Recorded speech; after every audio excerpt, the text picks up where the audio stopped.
All right, we live. Okay, hello everybody. This is Leonard Johnson with the Run the Hammer podcast. I don't know what to call this thing. Sometimes podcast or broadcast. I get all confused sometimes. But I really want to thank all the fans who's been at least listening to some of the podcast. When I go back and check the numbers and everything, over 700 of you from one of the social media networks. You tune in and listen to some or all of it. So I really appreciate the support.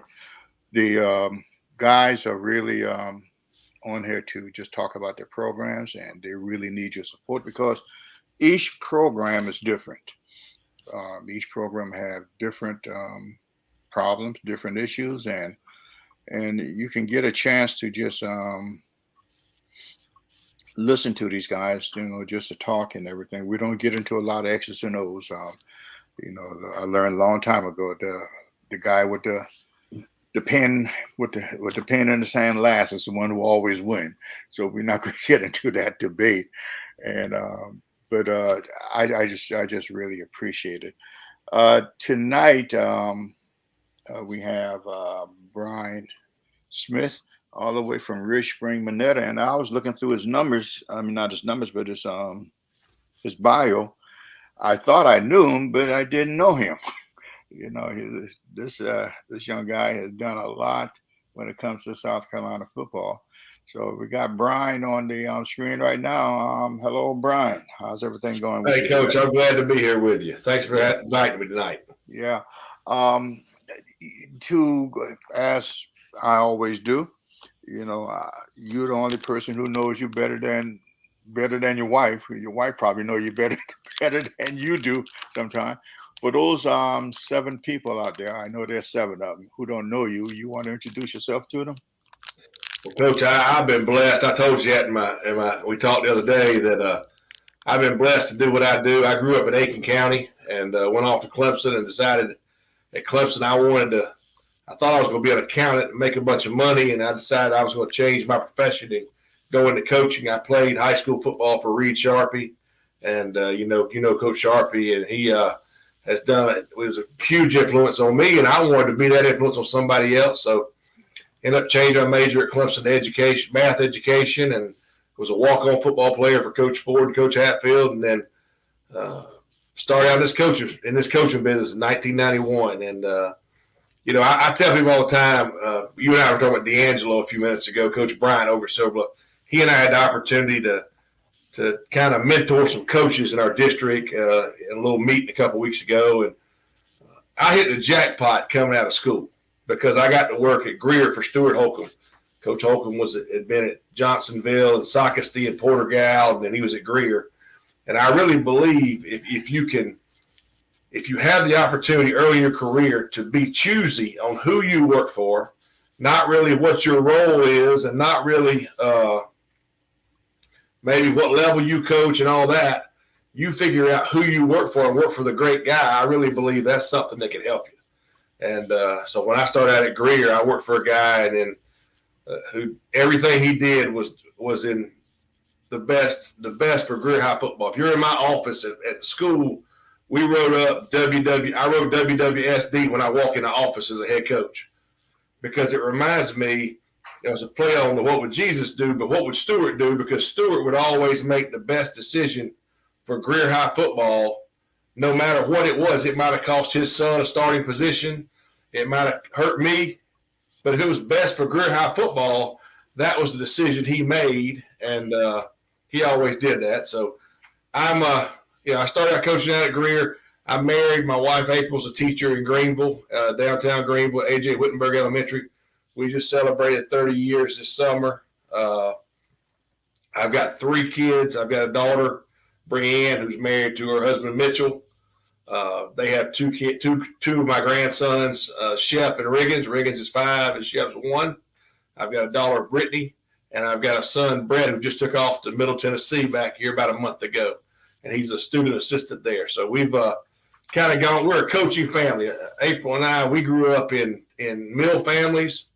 Our parents worked in mills, and we joke that we're a coaching family. We're a football family. And my oldest likes to say that when people say, when does football start up? And she would always say, football never ends. At least not at our house. So it's a year-round thing for us. Now, you were at Greer. Were you there with when they won that state basketball championship? I was there when they lost the state in 90. We won the state in 94 in football. I was the OC then. Yeah. In 1994. And we lost to Bud Johnson and Jermaine O'Neal and all those guys at Eau Claire that year. So we played for it in football, and we lost it. We won it in football, and we lost it in basketball the same year. Mm-hmm. And then they Coach Neely, the basketball coach there, actually we worked out back in a portable at Old Greer High. So the first day I came to work, I met him. He's a good Christian man, got 5 kids, I believe. That's right, a ton of grandkids. And we came to work, and he said, "You like basketball, don't you?" And I said, "Yes, sir." He said, "Well, come on." And he took me up to the line. I didn't know where I was going. I'm just, 21-year-old, didn't know what I was doing, just following this guy who's the basketball coach. He took me up to the library, and that was in the back of the day, and we had the carts with the TV on top, Mm-hmm. And so he signed me and him up for Friday of the ACC tournament for a cart. This is in August now. So we're signing up in March for a cart for the ACC tournament. He had the dates already, and in the first round of the tournament, the NCAA tournament the next week. So, man, he's a great coach, great friend of ours, great man of God, just a wonderful guy. But taught me early back then, you always got to make sure those basketball games, those tournament games are covered for basketball. So you got everything going. That's good. Yeah. I had a relative, I believe, I can't think of his name right now, black guy. Of course, he's black guy. I remember my relative. He was a head basketball coach at Greer when they won the state championship at one time, didn't they? Was that? Are you talking about not Bill Fleming? No, not William Fleming. They won it in the 2000s, and then I think they won it like Greer people get mad. I think it was 78. They might have won it.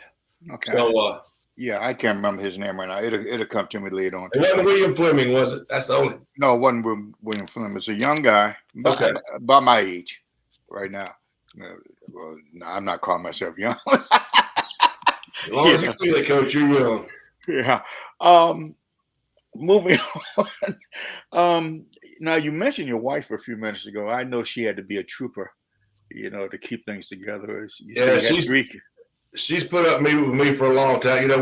I was a year older than her. We dated in high school, went to prom together and all that. And then she came to Clemson a year after I did. So I graduated a year before she did.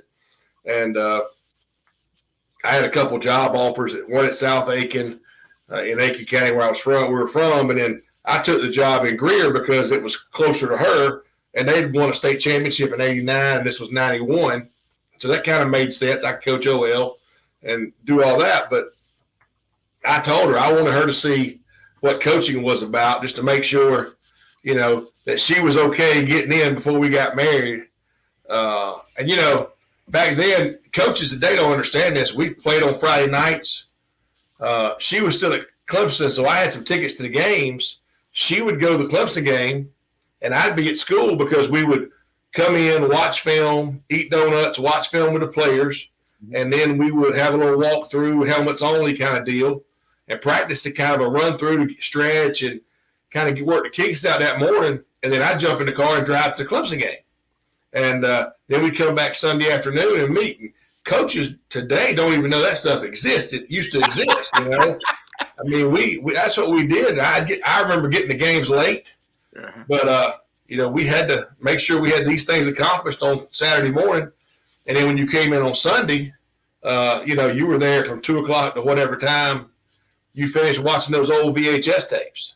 Mm-hmm. I'm sitting here today at my house watching film and doing PowerPoints for our linemen and stuff like that. And, you had to wait till the defense finished with the film before if that third film, if they had the second film and they finished for you, they had the third film.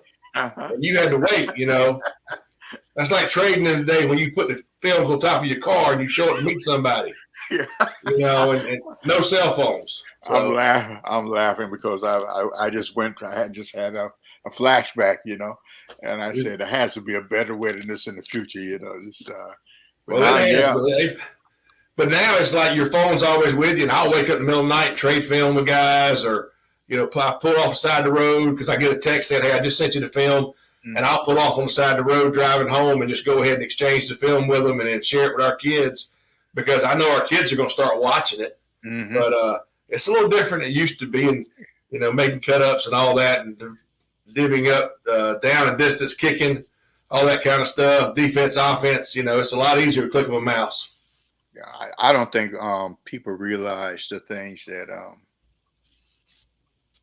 what goes on before Friday night. There's a lot that goes on before Friday night. Yeah, that's one of my interview answers. If I go on an interview, is they say, tell me about your practice schedule. I just say, look, can I just take you from the final buzzer on Friday to the kickoff the next Friday and take you through the week? And you start doing that, they kind of look at you sometimes like, y'all wash the uniforms and you soak them and then you wash them the next day and somebody hangs them up. We don't dry them, and then we do. All these things. So it's just a mess, and we all do that. It's just we've always done it. I thought nothing would come in on Saturday morning, and at Greer they would start a load of laundry on Friday night, and I was usually one of the first ones there because I wanted to grade the OL before the other offensive coaches got there, so I could be done. And I would change. My job was to switch the uniforms from wash to drying, and then maybe put the pants in and wash those. And somebody else come in, they would do it, and it was just kind of a process we had to accomplish there. You went to Clemson. What years were there? I graduated in 91. I practiced a lot more than I played, Coach. But I played with some great athletes. And, but I graduated in 91. I was there for Coach Ford's last year, Coach Hatfield's first year. Went through a coaching change. Levon Kirkland, John Johnson, Gardaki, all those guys, Ed McDaniel, we play in Batesburg this week, Ed McDaniel from Batesburg, great linebacker. They had so many good players that were there. Brinson Buckner, Chester McLaughlin, a ton of guys who were great players. And my theory was if I was going to coach, I needed to be around somebody who could help me get a job coming out of school because you got to have skills. My sons, you and I have talked, my son's at Middle Tennesse, and he's a student assistant on the offensive side of the ball with the receiver coach, and he's trying to train so he can get a job coming out of school. Well, we didn't have student assistants back then, so you had to be a walk-on and had to play. Mm-hmm. And it was tough, but it was good going through a coaching change. I tell people all the time, I went through a coach change in high school. I went through one in college. I've been through some good ones and some bad ones as an assistant and as a head coach. And, you learn a lot about yourself and you learn a lot about what to do, what not to do. So all that was very beneficial. I was just sitting there thinking, when Danny was a head coach at Clemson. Ford. Yeah, Danny Ford, yeah. And you couldn't personify a country no better than Danny Ford. I tell people all the time, he had the pulse of the school on. He was the perfect guy. I was always intimidated by him, and I didn't want to talk to him. And one day he walked over, and I didn't know I had blood. We were at a bowl game, and I had blood coming down my face, and it came through my head. The helmet was on, and he walked up and said, boy, go over there and go see the trainer and get that taken care of. And I thought, wow, he's got a heart, and because I've seen Coach Ford in there. I've seen him come late to spring practice because they were having a calf. When they renovated Jervey Athletic Center, I walked in one day and there's all these construction guys. There's Coach Ford in blue jeans and a flannel shirt hammering and doing some work inside with the construction guys. After he got out, obviously he's run his farm and doing the things he's been doing with his farm, but I've seen him. He had a little house right there that he renovated next to Boscobel Golf Course in Pendleton. And I can recall riding by there one day and he's out there doing work. He believed in hard work and he was somebody I wanted to be around. I felt like when I walked on, if he tells me I'm not good enough, that's okay. But I'm going to at least try. And if he sees any value, he'll keep me around. It might be to beat me up, but if he sees some value, he'll keep me around. But I won't be 52 sitting here talking to you and saying I didn't try. That was one of the things I wanted to do. And then I was a guy who grew up. I loved the game of football, but I loved coaches. I mean, I thought Bear Bryant was amazing. I thought Pat Dye, of course, Coach Ford played for Coach Bryant. So that was one of those things that, when you look back on your life, I mean, those guys I got a bunch of books back here about all them guys, but I loved reading about them growing up as a kid, and I love reading about them as an adult because they do what I do. I feel like sometimes I can read a book and I say, this guy gets me. If you read this book, you understand me a whole lot better if that's what you want to do, because you just see it in coaching, and I can relate to those guys. Yeah, when Danny went to Arkansas as a head coach, and I was coaching in Dallas during that time, and they had a fundraiser in Dallas. So I said, well, I'm gonna just drop over there just to see, just say hello to him. And before I could get a chance to introduce myself, what always amazed me about he never forgot it. He never forgot his name. And he looked at me and he said, Leonard. And I said, Danny. And we just sat there and hugged and talked for about 5 minutes. I knew he was busy and everything, but that just impressed me more and more about him. That he and Dale Evans, Coach Evans was at Dorman forever, were the two most amazing people I know, but names. But we ran to Coach Ford back. I mean, it's probably been 10 years. Clemson's first ACC title game, they lost to Georgia Tech, and it was played in Tampa. And my son was like in first grade, and him and my dad went with me, and we got some tickets. Somebody got some tickets to this free meal, and it was honoring ACC legends, and Coach Ford was in there. So I'm kind of like, I want to take my son up to him and get a picture. I don't want to embarrass him. I mean, I wasn't one of his star players, He's like, hey, Brian, how you doing? You want a picture? Sure. Hey, I got to walk over here. So we walked y'all walk with me and let's catch up. So we walked to the stadium, and a couple hundred yards, I'm walking with him and in this crowd, and he's like, well, tell me about your team. What's going on? When I was in North Greenville, I used to call him. I called him a couple of times and said, Coach, I got this kid I'm trying to recruit and sign, and I need you to call him because his dad's a Clemson guy.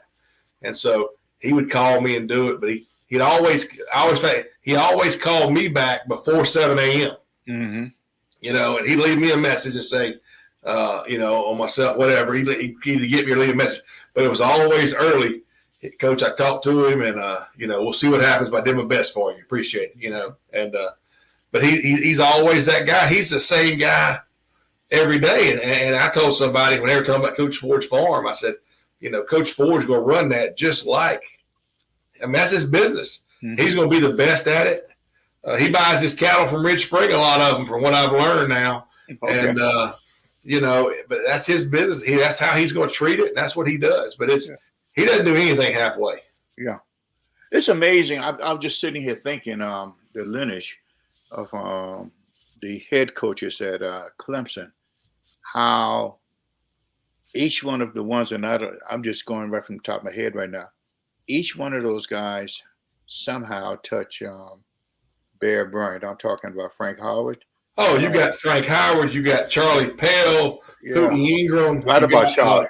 I mean, all those guys, we can go back and then, it's crazy. Dabo's from Alabama, but all those guys back then, that's who they were. And I mean, I've read a ton on Coach Bryant. He was, I always show the Coke commercial with Coach Bryant about make sure you or not. I don't know if it's Coke or Southwest Message, where he says, make sure you call your mama on Mother's Day. I wish I could call mine. Sure wish I could call mine or whatever, I show it to my kids every year. I have to explain who Bear Bryant was, but it's just they still play. I remember when Bear Bryant died, okay? I remember he coached his last game against Illinois in the bowl game, and it rained, and he didn't wear his houndstooth hat. He wore a baseball cap because it was raining. But I remember he died a month later, and his funeral, I remember all that. But the other part of that is that when you, I mean, I don't know. He was just such a big figure to me. It was just amazing, and I always wanted to be like him. I mean, he didn't change. They still play his. I mean, here's a man who died in, I'm gonna say 82, January of 82. I'm not sure that's exactly right, but it's not much later than that. That's 40 years ago, and they play his voice and his picture before Alabama games. Mm-hmm. So he did something right. Yeah, and, he was. I mean, it was amazing. It was a different time. It was a different time. He would get all those kids in there, and he'd get 200 players, so he could take all of your players too. Yeah, hide them, but he did it. Yeah, and he won, and I think that's the.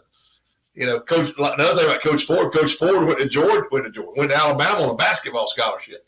Was a walk-on football player. Are you serious? Ended up doing all this other stuff and being all SEC and all that, and being a successful coach. But I didn't realize that about Daddy. Yeah. Last story. Then we move on. I was coaching at college at Bishop. I was coaching at C.A. Johnson.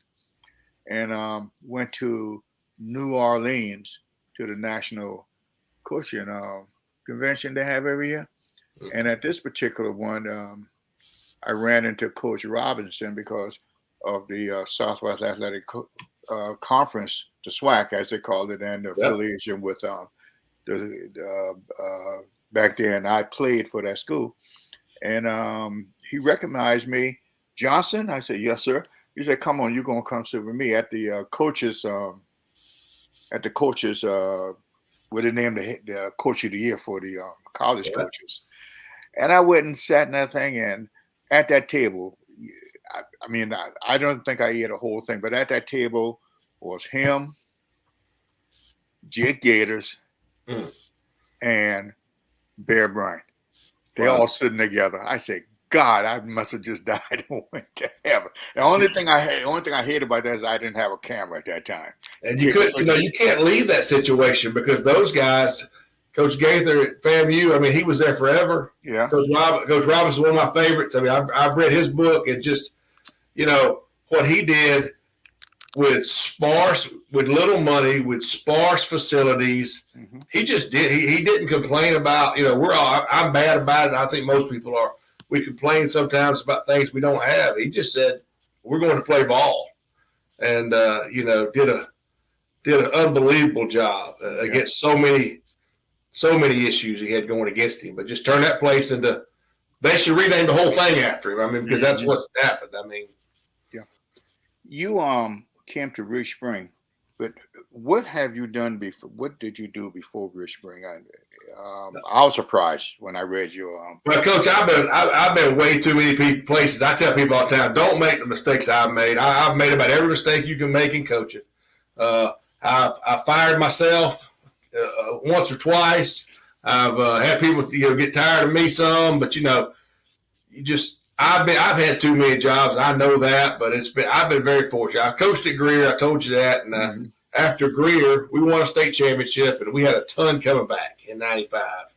And I was going to stay there, and I told Coach Holcomb, he let me call plays for 2 years, and I've been calling plays since 1993.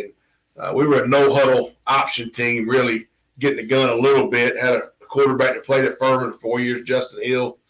And almost all of our offense went and played in college. So all those kids were juniors the year we won the state. But I got a chance to go to Strom Thurmond as a head coach. We played for a state championship. My time there was there 5 years. Moved back to the upstate at Riverside to work for. I got hired back in Greenville County by a principal who taught. I guess he was probably 50 feet from my classroom, but he was a teacher, and I was a teacher, and coach. And so he became a principal, and he hired me at Riverside, and then. I told you my story about Coach Holcomb. Well, Coach Holcomb calls me one day, and he was out of coaching. He'd gotten out of coaching, and he said, "Listen," he said, "do you want to be the North Greenville job that came open?" He said, "Are you interested in it?" And he said, "I can get you a North Greenville job." And I said, "Coach, I haven't applied." He goes, "Well, they're about to call you because I've already talked to them." And he said, "I told them I'd work for you, so that's going to help you too," because they want to talk to him because he had enough years in. Because he had so much experience and won a couple states. He was the first coach to go 15-0 in the state of South Carolina. He was the first coach to go 15-0 twice. Okay.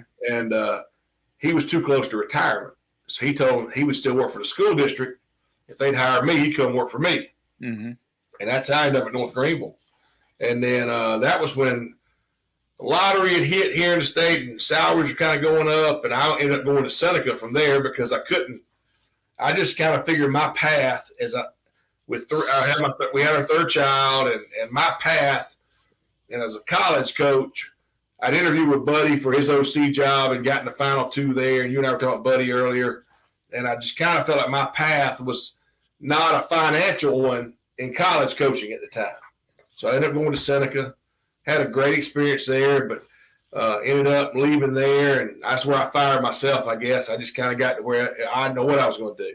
Mm-hmm. And I was head coach in Georgia at 2 programs. And then we had never sold our house. I'm sitting in my house right now in Greenville.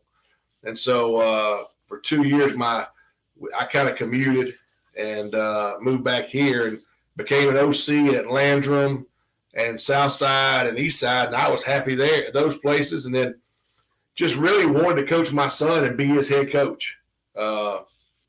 He's always been around the game. You know, this is probably the first. I told him we went to 7-on-7s this year. This is the first time since my son, who just graduated in June, since probably he was in like first grade, he hadn't been to 7-on-7s with me. Yeah, he was great. He grew up going up. My kids grew up on the sideline with us. My daughters were there. They've seen me get on kids and yell at kids and congratulate kids. They've been right there with me for all that stuff. And so he wants to coach. I wanted to be his head coach. And so when the Ridge Spring job came open, it gave me a chance to take a job and be a head coach at a little smaller level. We wasn't real sure, what was going to happen. He and I talked. My first workout at Ridge Spring, we had 8 kids, including the one I brought in the car with me. So I got hired in the middle of June, and we went down and worked out that day. And then I thought, hey, everybody's going to get somebody and bring another one back. And by the next day, we got out there and we had enough. We had a few more, and we went out and started throwing. And we've been there 4 years now. It's been a great experience for me. We played for a state championship in 2019 and got beat by a very good Green C. Floyd's team. And, to be able, looking back, I didn't know when I left, it was leaving Eastside was kind of a gamble because I didn't know that we were going to play for state championship. I had no clue. And Lord knows the first day there when there's 8 or 9 kids there, we're not sure we got a football team. And I'm thinking, man, what have I done? I put my son in this situation and we have a football team and we were forced to get those kids out. But to coach my son in a state championship game, even though we got beat, that's a huge moment in our life. Some of those wins, I'm in my office home, got some pictures up in here, things where he threw some water on me when we beat some people in the playoffs that already beaten us and just got a hug in there and some people. It's just an amazing run.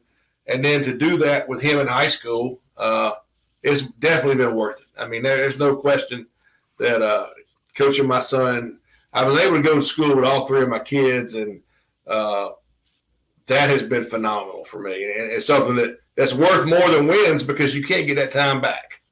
Precious moments, as I call them. Precious moments. 100%. That's what we're trying to do with my grandson now. He's 5. He was sick the other day, couldn't come to our game, and he comes to the games and runs a lap after the game around the track. So he runs a quarter mile after the game. Oh, wow. And that's his little thing. He's going to run it, and he gets mad. They were coming last year to a game we played at Williston, and somebody hit my wife's car, and they arrived with 45 seconds to go because we had a running clock, and we were up, and he sees me, and he's bawling because the game's over. He wanted to be. So I said, well, get on the bus. You ride the bus back with me, at least let him do that. And he got to sing on the bus some with the kids and have a good time. So it's all part of our family. It's who we are. Again, as I told you, we're a football family, and that's what we do. It's amazing. I remember that process you went through at Ridge Spring, Monetta, the interviewing process, because a good friend of mine was also, I think it came down between you two. and y'all almost just like twins. Yeah. Yeah. And you look alike and everything. And he's a good-looking guy. That's all I can tell you, Coach. I'll tell John that next time I talk to him. But I mean, it's been really good. It's been good for me. I tell people all the time. I'm sitting there today learning football because, as we talked about, our numbers are low right now, and we're kind of beat up. And I've coached in college. I've coached in big programs where you got an offense over here. I coached at places when I was North Greenville. The offense would practice at one time on Mondays and watch film, and then defense would practice another time and watch film because we had one big film room, and so we didn't see each other on Monday. I coached places where the offense had a field, defense had a field, and you serviced your own scout teams. You never had to see each other at all, basically. And now we're out there. I'm holding a dummy. I'm the read guy. I'm trying to play corner for something and show something. But you learn a lot about yourself. You learn a lot about I call it the evolution as a coach, because what you learn is you got all these great plays. I can draw these plays up. They're great. And I had a coach call me a little while ago about a passing play that we used to run. I told him, I said, this is how we did it. This is why we did it. And he's on our schedule. He's a friend of mine. But I'm helping him out. But because that's what you do. But as we talked about it, we can't do all that stuff right now, because that same guy that I've got, he's got to turn around and play. If he plays guard, he's got to turn around and play D-line. He's on the extra point field goal team. He's up front on kickoff return. We've had a couple of injuries. And I talked to one of our kids. He didn't start on either side of the ball, but I bet he started on almost every special team. And he got significant amount of times on both sides of the ball. And he may not play this week, and it's going to hurt our football team. So you got to do what your team can do. I coached at Strom Thurmond, and we played for state championship in '95. We had 27 kids play to dress out for state championship game. And old Coach Sidley at Daniel beat us. And he and I would always talk about, he said, you never ran counter left because your left guard and left tackle were the only two who could pull. I said, correct. I said, the right guard and right tackle, really the right tackle, right guard could have pulled. But I said, they couldn't pull, so we'd run option right and not block the end, and then we'd kick the end and wrap with the tackle. So we were able to put our kids give our kids a chance to be successful, and also look like we could do a lot of different things. Yeah. And that's the way it is at this level, as you know, with your success. I mean, that you've had. It's just a matter of you can run every play you want to, but you got to practice them. And I went back earlier today. I got up this morning about 7:30. I was watching film before church and trying to piece our practice schedule together for the week, and just trying to focus on these plays so we can improve and get better, and then allow our defense a chance to do it and try to do some things the same way in the kicking game. What would you advise a young coach coming out of school? Would you advise him to look for that perfect job in the upper levels of classification, or come down to the 1A and learn? Which I will tell you what, first advice I'd give a coach, and I wish I had this. I got lucky because Coach Holcomb, again, I owe everything to him, because he got me. I wanted to be. Now I came out of school. I wanted to be a football coach. I wanted to be a head coach. I was driven. But and I had it. I wanted to be, John Wayne with a whistle is how you kind of describe it. That's I think about Coach Botts at Abbeville for years he was that guy, But I kind of want to be. That's what I wanted to be, was a head coach. And I feel like with Coach Holcomb, I got lucky. I would first of all tell him to go talk to your coaches, go find somebody who can get you in touch with a great man, because who knows how to run a program, because that's the biggest thing was that Coach Holcomb did everything. He didn't make all the right decisions, but he really put us in a great position to have success. He didn't micromanage me. I was down there coaching the OL before I was a coordinator. And if I came up and he said, look, did y'all work on trap? And I said, no, then I was going to get fussed at, And that was the world I grew up in. It's the world I live in. I mean, I didn't know anything else. And I've had coaches tell me, you should go tell those guys they do a good job coaching. Well, they do, and I do tell them, but, if you didn't get fussed at, you probably did your job that day. You know, it's kind of how it worked. And I remember we won the state championship. Coach Holcomb put in the Greenville News, he said something about that I called a good game. And I thought, well, I'm glad to know he was happy with me, you know. But we won the state championship. But he just, that wasn't him, you know. And so he gave me a little praise. And but I would say find somebody that your coaches know how to work with. That if you're from South Carolina, talk to your high school coach. Find somebody that can help you out, have success, put you on that path, can be connected to get some jobs, and then let it all take, you know, don't worry about moving up as much. I was very driven. I actually, Coach, got offered and this is a great story for people who want to be head coaches. I got offered a head coaching job at 22 after 1 year of coaching. Wow. Okay. I went back to Clemson to see my I guess I was engaged at that point. So my fiance, my wife now, but I went back to Clemson and I ran into Clemson's team doctor now. Dr. Reeves was a friend of mine in college. He was an athletic trainer. And I ran to him and he said, hey, my uncle needs your number.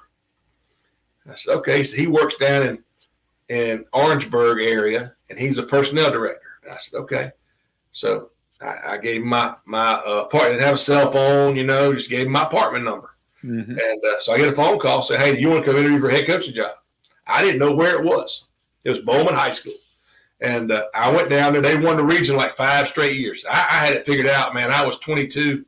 I was going to win 10 games a year for the next 50, 60 years, you know, and I was going to be John McKissick, whatever, you know. But I went and interviewed because I thought, well, why not interview? I mean, I'd like to just see what a head coach interview is on. But this was the key. When I went to that interview, they never asked a football question or an AD question. Everything was about math, which is fine. Because I'm a math teacher. But I knew they were hiring the math teacher to fit the mold, not the football coach. Yeah. And the other part was the great wisdom of Coach Holcomb when I went back and talked to him about it, because he was my advisor. He said, let me ask you a question. He said, you can go there, and he said, you can be, he said, 10 years, you'll be 32, and he said, you might win 100 games. He said, do you have any help to do it? And how much football are you going to learn? Because you need to learn a lot of football right now. Mm-hmm. He goes, if you stay here, you'll learn football. And I stayed there and learned football. And that was, to me, the best advice he gave me was just to stick around and let's talk football. And, you know, he was one of those guys that once the season was over and when season was over, we would get in the car and go watch Byrnes. Actually played Byrnes. We wouldn't go watch Byrnes practice. We'd go watch Chapman practice. Or go watch Spartanburg with Doc Davis practice. You know, we'd go watch somebody. And then if Clemson had a bowl game practice, we'd drive over there. Furman's in the playoffs. Furman spring practice, they used to always start, they kind of still do, in February, late January. And his idea was, let's get in the car and go. And I've traveled all over the Southeast with him just to go watch.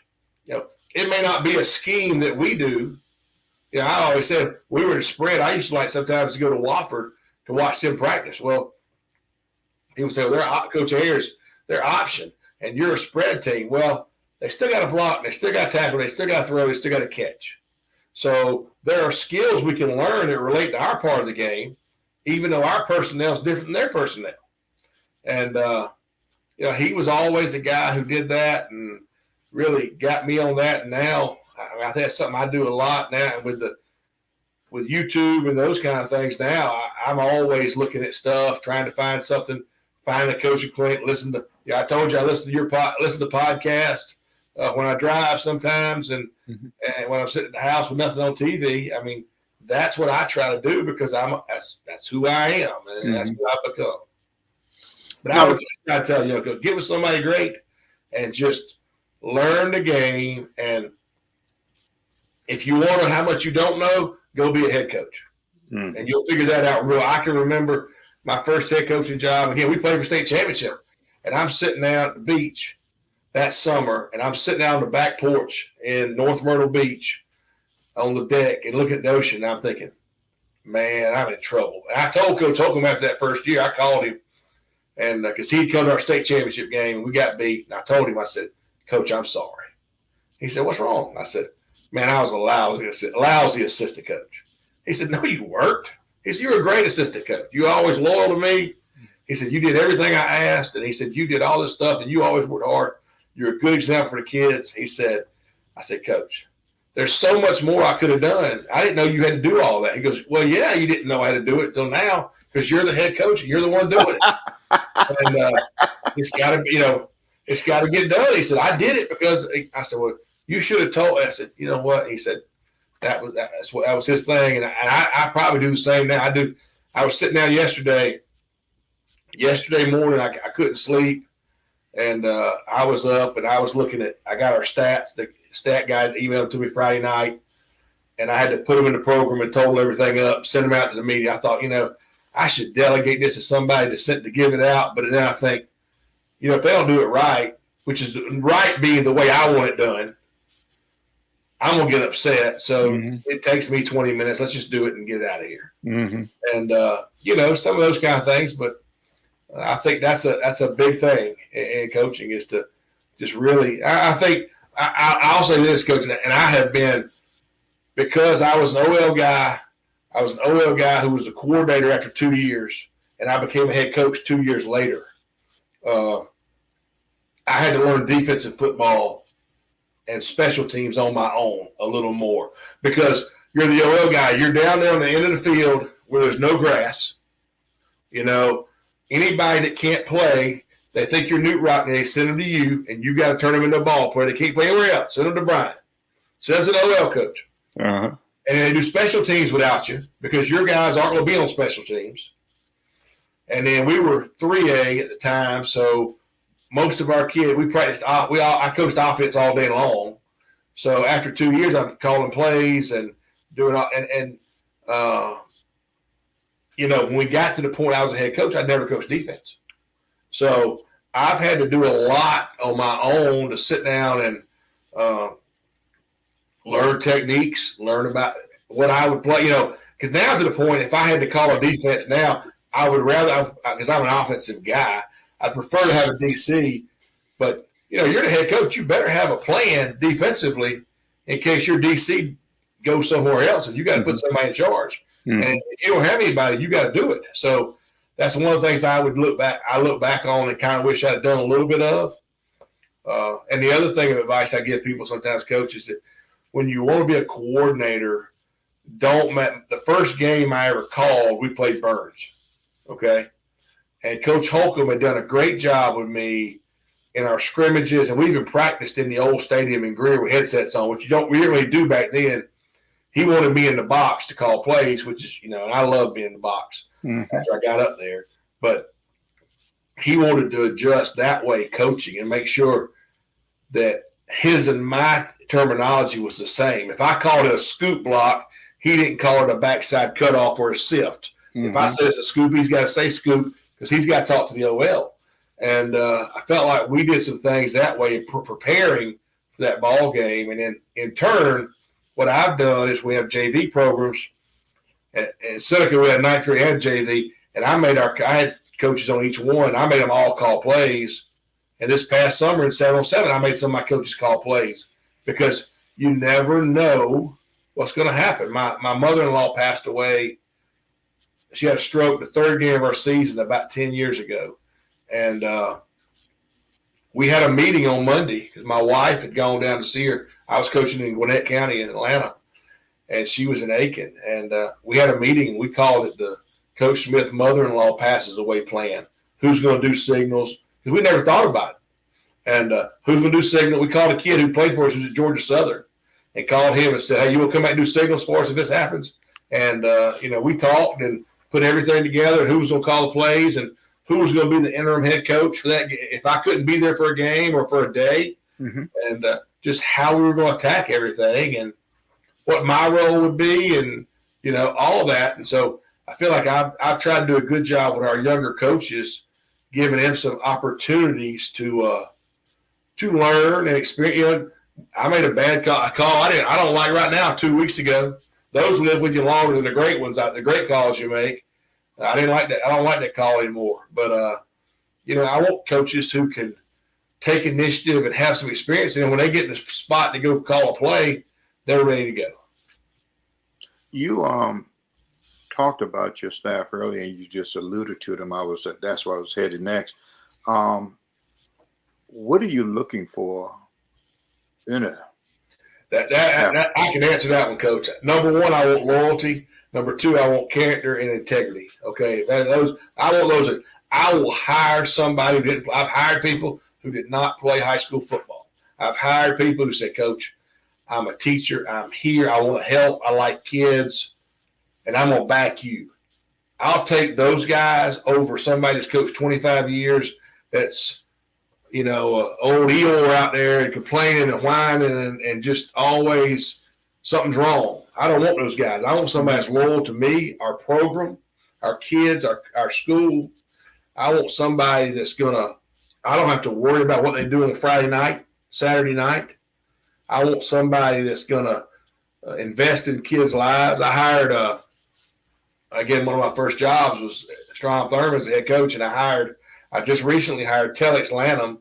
Telex played linebacker for me at Thurmond, went to Furman, and ended up finishing up at Mars Hill. Great guy, great player. And he was at Thurmond. I got him to come over with us, and didn't have a team. He works. He's an adjunct coach, a community coach, but he is a phenomenal football coach. But I told him, I called him and said, "Look, I got a job for you. Give me a call." And so when he called me back, and I said, "Listen, I don't need to interview you. I know who you are. I know he has my back. I know he's a great football mind." I said, "You need to go talk to your wife." He said, "Coach, I already talked to my wife and daughters. They said, I'm going to work for you right now." That was the interview. Okay. And he's been phenomenal with our kids, but I want people that I want to be around. If I don't like you, and you know what, Coach, you brought that too. I've coached with people I didn't like.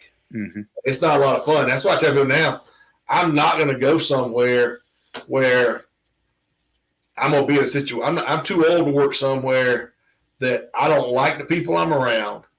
They don't do it the right way, don't respect the game. But yes, I would tell anybody, I want somebody with character and integrity. I want somebody that can communicate. I want somebody that loves on kids. And I want somebody that just wants to do it the right way.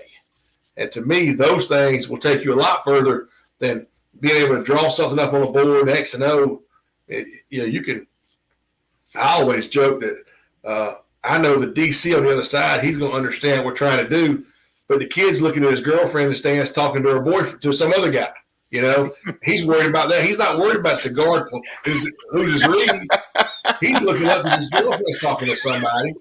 And, so I know the DC knows what we're doing. Uh-huh. But, I want coaches who really want to invest in kids and change some lives. Yeah. Your community support, how's that? We're good. We're a different. There's no red lights in our schools. I tell you, there's not a red light in a Ridge Spring Monetta school zone. We get kids. We're an Aiken County school. Up until 2 years ago, our elementary school was in Saluda County, but it was an Aiken County school. And it used to be an Aiken County middle and elementary in Saluda County. Okay, but they're all Aiken County schools. But we get students from Aiken County, Lexington County, Edgefield County, and Saluda County. Mm-hmm. And our support's there. You look at the hardest part for us is the business. I always joke that we're in the county, us and Wagner in the county is 2 1A schools that are both pretty good programs. And then you got the North Augustas over there. We can go see every business in our zone in a day. You couldn't see every business in North Augusta zone in a month. Mm-hmm. So we were talking this. We're supposed to be getting a jumbotron. Well, I guess I've said that now. I think people know that. It's supposed to be coming next year. But we were talking about selling advertising on jumbotron, and I said, well, everybody says, well, you can sell this many ads at this much, and I said, well, yeah, if you go get Dick's Sporting Goods and Academy Sports and those guys, but the people we got who support us year in and year out can't pay $10,000 for a year-long ad and not worry about it, And so you got to have something for the people who, I know we're waiting on we've had some, with supply chain issues everywhere, there's been issues. We're waiting on our nameplates for our jerseys for the guys who had the weight room workouts. Well, I know the lady who's going to sew them on there and not charge us. because she goes to church with one of the pastors who helps support us, So we get a lot of in-kind work like that. We get people who come up and we've started a little Tuesday night Bible study. We started on Monday. We changed it to Tuesday now. And with our kids, this is voluntary. We talk about mandatory and voluntary. This is voluntary. You come, and then we've had some people lined up. We got people already in September coming to feed us. We got a girl who I've never met, but I know her mama. She's going to bring us Sheely's this Tuesday night for whoever shows up. And, our support's there. It's like our numbers in football, our numbers in the school. I was fortunate, I guess in 19, we had about 32 kids on the team. We played for state. And I spoke at the Greer Touchdown Club because I'm a former Greer coordinator and assistant head coach. And I said something about 32 players, and they're laughing. I said, I don't know why we laugh about that. I said, we've got more than, I forget what it was at the time. We had like 240 students. So that's probably 15%. Mm-hmm. So if we got 15% of our students, I said, y'all got 2,000 kids. You should have 300 players on your team. We're doing a better job than these bigger schools are because we're getting the kids out. And, when you think of it that way, percentage-wise, even though we're down right now in numbers, we're still 10% of our student body plays football. And if you sit there at 1,000 students, you should have 100 football players. Mm-hmm. And, that's kind of – it's the same policy with it, the same procedures. And we're just trying to make football relevant and to get this. But our community's big with us. We've got some – as I told you, I didn't know this time I went there, but Coach Ford buys his cattle, a lot of them at Yon Farms. They buy a sign in our end zone, and that's the thing is that those people that – man, one of my players, William McKinney, who is a senior – has his parents have a realty company. They buy a sign. And the kid has his own landscaping business. He bought a sign. And, he said, Coach, I'll buy one again next year. I said, that's exactly what I want to hear is you have a sign up here, and we want you coming back next year and renewing so we can have money. But he's a player. He knows it's going to do something for him. Mm-hmm. And, just the giving back portion has been good. And that's what, like I said, with the people who are feeding us next week, Sheely's, after practice, they're coming in and said, hey, look, we came to school here and we want to help y'all out. And we understand the struggle so that there are at times. So we want to make sure the kids, and as I told them, we appreciate Sheely's, but at the same time, some of my kids, that's going to be their supper on Tuesday night. So we appreciate, we bought with a Coke and a Gatorade and a honey bun, and that's fine. But if you bring them, the Gatorade and honey bun might be their supper. If you bring Sheely's is going to be their supper. Yeah. And, a lot of times they don't understand it. I can remember taking kids home at Strom Thurmond, and we had a Hardee's in Johnston. So if you went I lived in Johnston. So if you went to Johnston, I'd say, hey, man, do you want me to take you to Hardee's? They said, no, Coach, I'm going to the gas station. What do you mean you're going to the gas station? They wanted chips and they wanted Cokes because they didn't have that, That was or honey bun or something like that. They wanted that, and so it's just it's a world that a lot of people don't understand and what coaches do. We talk that, but that's all part of it. But our community supports us. We had a huge crowd out Friday night, and we didn't play real well. Saluta's unbelievably good football team. We're at home again this week. We had the local barbecue place set up. We had a Kona ice truck. Our booster club selling their stuff. So we kind of had everybody out there trying to create a pretty cool environment.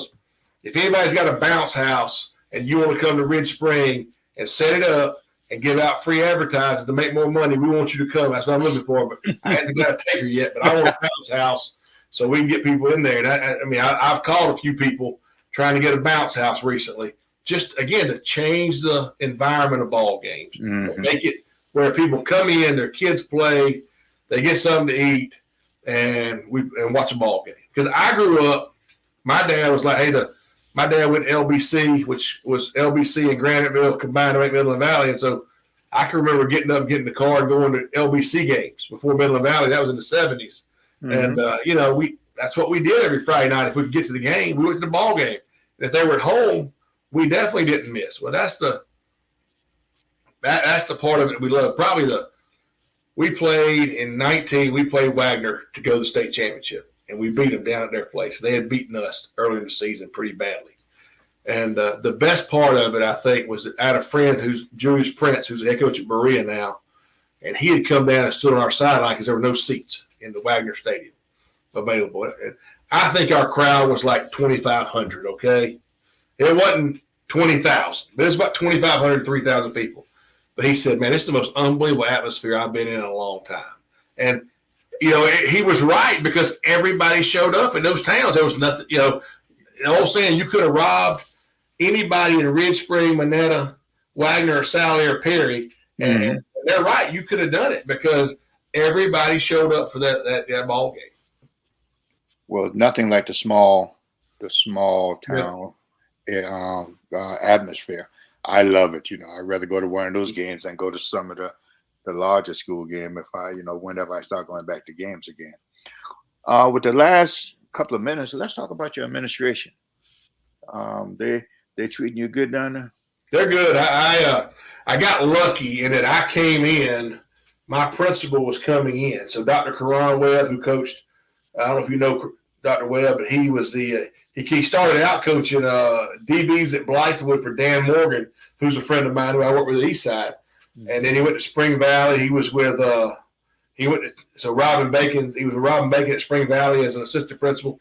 He went to Chester and was I don't know how long he was at Chester, but he he's been there. He was assistant principal at Chester. He took the principalship at Ridge Spring, Monetta, and he and a former assistant principal of ours, Jody Mooch, who's a football basketball official in the state, they hired me. And Coach Mooch has left us now, and but Dr. Webb has been phenomenal to us. I mean, he's a sports guy. He and I can talk. We can talk about the classroom, but we can also sit down and talk about. I know he's a 49ers fan. I'm a Falcons fan. I grew up a Falcons fan. There's probably something over here with Falcons on it. I don't know, but I grew up a Falcons fan. So when they play, we kind of go at it a little bit. But I gave him a little trouble about 49ers some, but you know. He can talk. He likes basketball. He likes everything. He's always around. The biggest thing I think is that he's a visible principal at athletic events, and you know that always helps. He's having a football guy at principal. It doesn't mean he and I are going to agree on everything, but it also means when he says, "Hey, I need you to do this," okay, I'll do it because I know he's going to help us. And you know, we have a church that feeds us more than one church, but one that fed us last Friday will feed us again this Friday. We try to get the players off campus before the bell rings. So we get out about 10 minutes early and try to get on the bus and drive down to the church just to get away from the cars and get away from everybody. Because if you wait till the bell ring, the players are going to talk to Susie Smellgood, and they're going to go over here and talk to their buddies, and then you'll be late to meal. And I don't like – and I told the preacher, I said that, you know, we got to be on this schedule because I want to be back at the school, and then we go to recess. I call it recess. The players run around the field a little bit. That's what we call recess. And I just sent Dr. Webb a text. He's like, yeah, you got it. Just send a list of players to the faculty. I mean, I wore him out last week being the first home game. We do a Trojan walk coming in, and we want the parents and fans and teachers, whoever, to line up as we walk in the stadium to go on the field. And, hey, can we forward this to them? So somebody wants some gear. Well, you know, we're a small school. We can't go out and buy 40 blue polos with a logo and hope to sell them. We got to know we have them sold, or that money hurts us if we lost it. So I got a BSN shop set up, sent it to him. Because I don't send anything to our faculty without going through the principal. Right. You know? So, hey, can you send it? I sent him. He just forwards it out to everybody real quick. So our faculty's bought a bunch of stuff. So he's been great to us. It helps having a former coach in there. And, you know, he also knows that we're going to – and I told our faculty this, you know, we're going to – if you tell me that Johnny or Jimmy messed up in class, he's guilty in my book. I'm going to run him. We're going to run him. He's got – the evolution of Coach Smith, we have choices. You can roll the field and back, or you can run gassers. I don't really care which one, but you got your choice.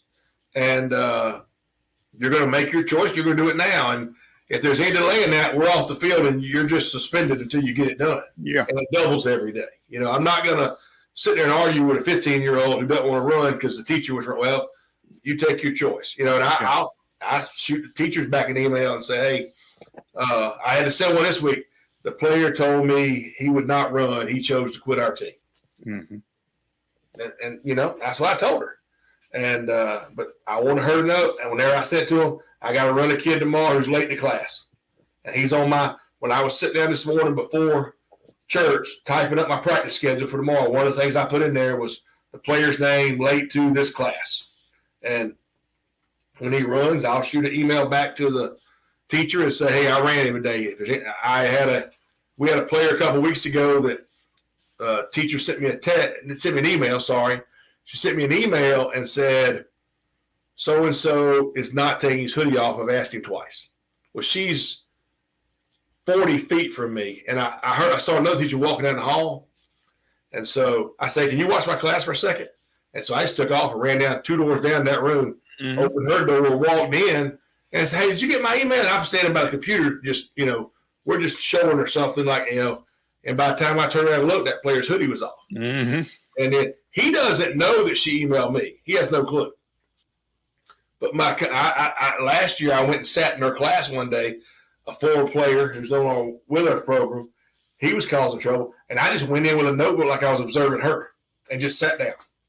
And she'd email me about it. And I sat down and take some notes. I'm writing stuff down. Now, I might have been drawing up the play or something, but the kids don't know that. They think I'm there to evaluate her. I don't know why I'd evaluate her, but I'm, but I want to know that I'm there to help you. I think he knows that. That keeps, if I can keep football players and football out of the administration's office in bad ways, that makes their job a heck of a lot easier. And, the other part of it is that so many of our kids who ride buses, the yellow limousines bring them all to school, and we don't do detention after school because it just doesn't work at our place. We do lunch detentions, but it's a lot better to tell me, hey, Jimmy messed up and I'm going to run him for you, as opposed to, especially a decent kid who's going to sit there during a detention and do his homework at lunch. And, he's actually getting something accomplished good, but my punishment's a little worse than what they're going to do. Yeah. And so it gives them an out. And sometimes, in this day and age, you got these things, you got to have, you can just tell me he's tardy and it's a problem and I can run him. I don't care what tardy number it is. I get our kids that walk and slow down the hall. And, when you walk in the building, if your hat's on, it's against whether you like the rule or not, it doesn't matter. Yeah. You can't have your phone out, it's the rule. And what I tell kids is that I'm not going to get in trouble for you as a teacher. Dr. Webb is my boss. He's told me you can't have a phone out except in the lunchroom. And that's our school policy. Mm-hmm. So if he walks in, you got your phone out and I'm allowing it, he's going to be mad at you, but he's also mad at me. And I'm not getting in trouble. So I tell him, hey, this is the way it is, the way it has to be. And it's just been everybody kind of, I think, in coaching knows that that's the way. If everybody can handle it that way, we're a lot better off, in my opinion. With coaches in any sport can be a huge help to a classroom teacher. And I'm not going to suspend a kid. I'm not going to suspend a kid because they're talking too much. I'm going to run them. And if a teacher has to write them up, we've done everything we can do. I understand that, but that's up to the administration. If they suspend them from school, then I'm going to suspend them from a game. Right. That's not an excuse. But I'm not going to run you because you keep talking too much. I'm not going to suspend you for that. But, man, we're going to, take a little chunk out of you by running you a little bit. Okay. All right. We at the end. We're a little over, but that's all right. My show. my penny. Let me end by this. Ask you this. Ask everybody this. So, 2 people, one non-football, one football related. If you had an hour to spend with those people, who would they be and why? I would say football related, Coach. I really would like to spend. I'd probably say, Dabo's an easy choice because he's right here and I'm a Clemson guy. I like what Sean McVay does in a lot of ways. They're pretty innovative offensively, and I'm an offensive guy, so I've always kind of enjoyed that. But then non-football wise, honestly, most people probably say it's Riggins, my grandson, because he and I do as much as we can do together on the weekends and whenever I'm around. But I'd probably go with, I like John Gordon. I like John Gordon's books. I like talking about leadership.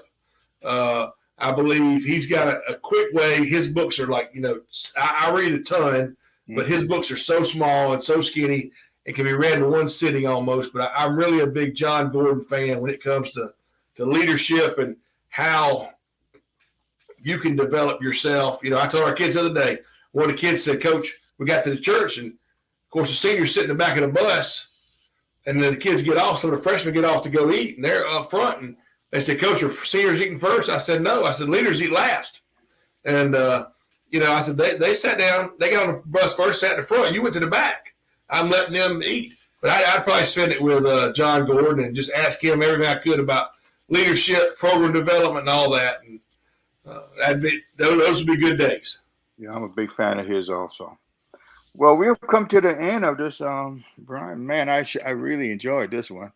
I think it puts a different perspective on what smaller schools do, what they have to go through. I thought that was a nice way of saying I'm old. I thought that's what you were saying to me, but I'm good with that. Okay. We can get on here and talk about the old days too one time, Coach. We'll have to do that one day. Oh, we will. Anything in closing you want to say? No, hey, come out. When you get a chance, go support your schools. I think that's the biggest thing, whether it's us, or whatever your local school is, they need your help. And wherever you are watching, go support them, whether they're winning or they're not. Go support them and give them, buy a Coke, buy a drink, buy a ticket, and just give them all you can. And you know what? If all you can do is go up there and help on stadium cleanup day, that's a good thing too. Okay, well, I sure appreciate you, Brian, again coming on, man, and keep up the good work. We can't even, and in this short time, we can't even get to the good things that you have done over the years of your coaching and everything. Well, I appreciate it, Coach. Thanks for having me on. Okay, man. Have a good evening, okay? You too. Okay, bye-bye. Okay, guys, that's the end of this first one. We got the next one, Coach Scotty Dean from C.A. Johnson in another 10 minutes. And you go to the link in my Facebook page or Run the Hammer podcast page, and you'll get the link to that. Thank you for joining us with this one, and we'll see you next time. Talk to you later, Brian. Thanks, Coach.